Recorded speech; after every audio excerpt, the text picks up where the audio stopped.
সুপ্রিয় শিক্ষার্থীরা, unity education BD চ্যানেলটিতে তোমাদের স্বাগত। আজকের এই ভিডিওতে আমরা নবম শ্রেণী বাংলা বইয়ের পৃষ্ঠা নং ৭৬-এর কিশলয়ের জন্ম মৃত্যু লেখা নিয়ে মতামত ও এটি কেন কাল্পনিক লেখা এই যোগ দুটি পূরণ করব।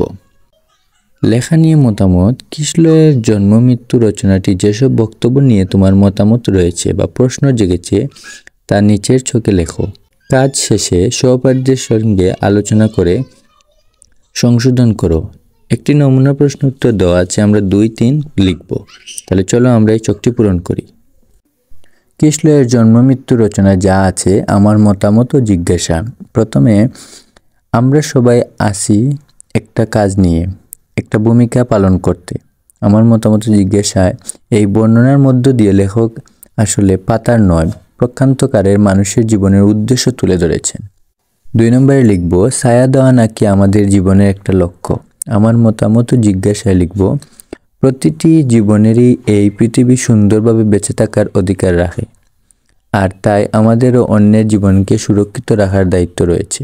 3 নম্বরে তাহলে মৃত্যু ঋতু দেখে ভয় পাবো কেন। মতামত জিজ্ঞাসায় লিখব জীবন হলো ক্ষণস্থায়ী, একটি নির্দিষ্ট সময় পর আমাদের মৃত্যুবরণ করতে হবে। এই ছিল লেখা নিয়ে মতামত ছকটির সমাধান। এখন দ্বিতীয় ছক, এটি কেন কাল্পনিক লেখা। কিশলয়ের জন্ম মৃত্যু শিরোনামের রচনাটিকে কেন কল্পনা নির্ভর লেখা বলা হয়, উদাহরণ দিয়ে বুঝাও।